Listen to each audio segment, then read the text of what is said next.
እስኪ ዛሬ እንደዚህ የሚያምር ምሳ እንስራ። እንኳን ወደ አሚፎፋና ዩቲዩብ ቻናል በሰላም መጣችሁ። እንደሚታወቀው የአረብ ሀገር ምግብ ዝግጅት በቻናሌ ሁሉም ይተላለፋል። ዛሬ የምንሰራው ድጃጅ ተንዱራ ነው። ለመስራት የሚያስፈልገን ፍልፍል አህመር፣ ቀረፋ፣ የተፈጨ ቀረፋ ማለት ነው፣ ድብልቅ ቅመም፣ ጨውና ባህራት ተንዱራ፣ የዝንጅብል ፓውደር ያስፈልገናል ማለት ነው። ፓውደር ከሌላችሁ ፍሬሽ መጠቀም ትችላላችሁ። ዶሮውን አንዱን አራት ቦታ እንቆርጠዋለን። ቆዳውን እንልጠዋለን፣ እናጥበዋለን። ከዛም በኋላ በጎድጓዳ ሳህን ውሃ፣ ጨውና ትንሽዬ አቼቶ ወድቀን ዶሮውን እንዘፈዝፈዋለን። ከዛ ከ20 ደቂቃ ከ25 ደቂቃ በኋላ መልሰን ያንን ዶሮ እናጥበዋለን ማለት ነው። ካጠብን በኋላ ውሃውን በደንብ እንድንጠፈጠፍ እንተዋለን። የላችሁ ዝንጅብል ነዓም ይላል። የተፈጨ ዝንጅብል ፓውደር ነው የተጠቀምኩትኝ። ውሃውን በደንብ እንድንጠፈጠፍ እናጠለዋለን። ይሄ ደግሞ እርጎ ነው፣ ለበን ሮብ ይባላል። ለበን ሮብ ዘባዴ እና እርጎ እናረግበታለን። የግድ ያስፈልጋል እርጎ።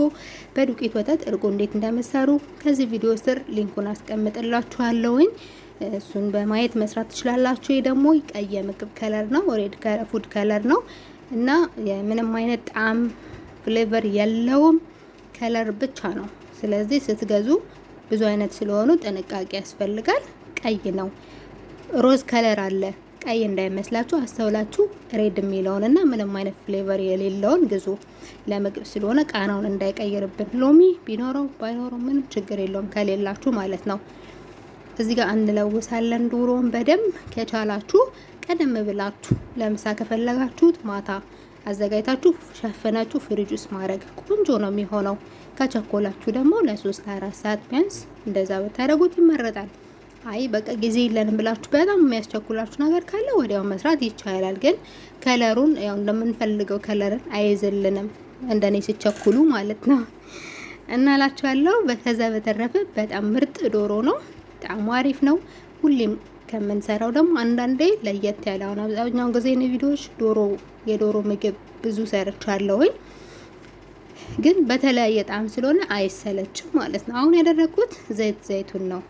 ዘይቱን 2 ማንኪያ፣ የምግብ ዘይት 2 ማንኪያ አድርጋችሁ ማደባለቅ ትችላላችሁ። አሊያ በምግብ ዘይት ብቻ መስራት ትችላላችሁ። እዚህ ጋር ምንም ችግር የለም።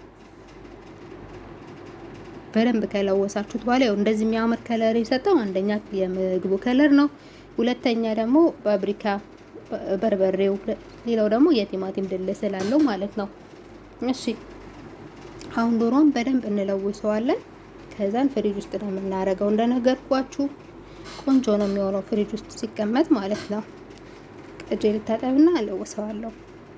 አሳያችኋለሁ ዶሮን ስንት ቦታ ሸንተረር እንዳረኩት ማለት ነው። በቢላ ሰንጠቅ አድርጌዋለሁ ዶሮውን። አያችሁት?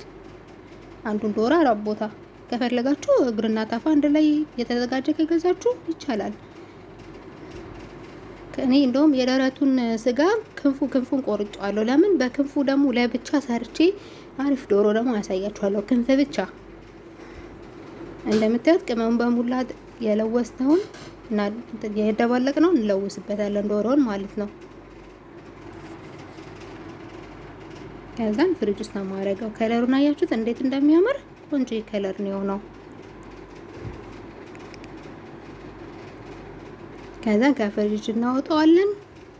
ኦቭኑን እንለኩሳለን ለ10 ወይ ለ15 ደቂቃ ከታች እንደተለኮሰ ነው ዶሮ መብሰል ያለበት።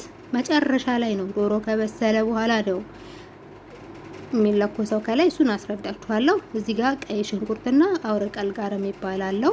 ከዛ የለወስነውን ከፍሪጅ ያወጣነውን ዶሮ እናደርጋለን። ውሃውን አያችኋት?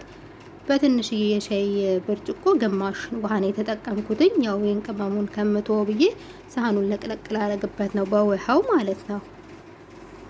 ዘይት ያስፈልጓል ዶሮ እንዳትረሱ፣ ሳታረጉ እንዳትቀሩ ዘይት ማለት ነው። እርጎ ግዴታ ነው፣ ምክንያቱም ዶሮ ልስልስ ያለ እንዲሆን እርጎ ያግዛል ማለት ነው። አያችሁት? ከዚህ ውሃ ውጪ ምንም አይነት ውሃ አንጠቀምም። በዚች ውሃ ነው በግማሽ በሻይ ኩባያ ግማሽ ውሃ ብቻ ነው የምናበስለው።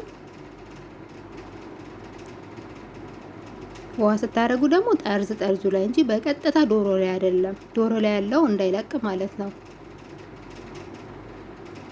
ከዛን እዚህ ጋር በጎድጓዳ ሳህን ውሃ ይሄኛው ኩኪንግ ፔፐር ነው። በውሃ አረሰውና ዶሮን መሸፈንበት ነው። ከሌላችሁ ምንም ችግር የለው በቀዝድር በቀጥታ መሸፈን ትችላላችሁ። እንዲህ የሞልቃቆቹ ነው ያው ቤት እንዳፈራው ለማለት ነው እንጂ ካላችሁ ተጠቀሙ። አያችሁት? ይሄኛው ወረቀታሂ ወልخبز يعني اللي ነው መክቡዝ ኩኪንግ ኤንድ ቤኪንግ ፔፐር ነው። ኦቨን ውስጥ የሚገባ ወረቀት ነው።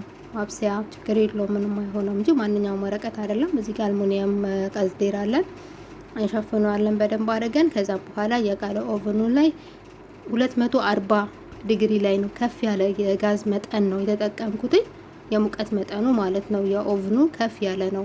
ሁሌም ኖርማል የሚባለው 180 ነው። እኔ 240 ላይ ነው ያደረኩት። ስለዚህ ከፍ ያለው መጠን ላይ የኦቨናችሁ ታረጋላችሁ። እስኪ በስል እዚህ ጋር ማባያ ወጡን እንስራ። ቀይ ሽንኩርት፣ ኩሳ፣ ገራ፣ ወጣት፣ ጅዘር፣ ፍልፍል ባሬት፣ ካሮት፣ ዱባ፣ ኩሳ፣ ድንችና የፈረንጅ ቃሪያ፣ ቀይ ሽንኩርት እናቁላላለን። እርድ እናረግበታለን። ካቁላላን በኋላ ከሙንና ዝንጅብልና ነጭ ሽንኩርት የተፈጨ ጁስ አረግበታለሁ ማለት ነው። እዚህ ጋር ማባያ ወጥ ነው የምንሰራው። ከዛ ምንም ነገር ሳልሰራ በፊት እኔ መጀመሪያ ምስሩን አጥቤ ዘብዝፍ ያለው ሩዝም አጥቤ ዘብዝፍ ያለውኝ። ከዛን ምስሩ የታጠበውን የደረቀ ሎሚ ለሙን አስዋድ የሚባለው ጥቁሩ ማለት ነው እና ቃሪያውን ድፍኑን ሎሚ አስዋድ አረኩኝ። ቃሪያውን የታጠበውን ምስር አጥልዬ ያረኩኝ። ሲበስል ቃሪያና ሎሚውን አነሳለሁ። ከዛ ከስር ያለውን አትክልቱን ምስሩን ሲበስል ማለት ነው እፈጫዋለሁ በጁስ መፍጫ። ከዛ መልሼ ጥደዋለሁ። ያንን ሎሚውና ቃሪያው መልሼ ድስት ውስጥ እመልሳለሁ። ሳዲያ በጁስ መፍጫ ስትፈጩ ሎሚውንና ቃሪያውን አይፈጭም ከምስሩ ጋር ለብቻ ያወጣሁት ለዛ ነው። ከዛም በስተመጨረሻ ታንተከትኩታላችሁ መልሳችሁ የፈጫችሁትን ጁስ ማለት ነው። ጨው ካነሰ ውሃ ካነሰ ጨምራችሁ ማለት ነው። ከዛን ሩዙን ዘይት በድስት አረኩኝ። ታጥቦ የተዘፈዘፈ ሩዝ በስመቲ አረኩ። ጨው አረኩኝ። ሙቅ አድርጌ ሩዙን ቀቀልኩት። ምንም ፍሌቨር የለውም። እንደምታዩት ሚያምር ድጃጅ ነው። ወዛም እንዲሆን ከፈለጋችሁ ማድረግ ያለባችሁ ምንድነው ዶሮ ወዛም እንዲሆን ማለት ነው። መጀመሪያ ከስር ሲበስል ወረቀቱን ቀዝዲሩን እንደገና ድጋሚ ወረቀት አድርጌ እሱን ታነሱና ከስር አጥፍታችሁ ከላይ ትለኩሳላችሁ ለ5 ደቂቃ።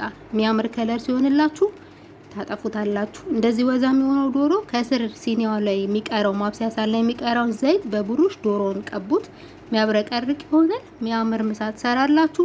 ላይክ ማድረግ አትርሱ። አዲስ ከሆናችሁ ሰብስክራይብ አድርጉ። ቻው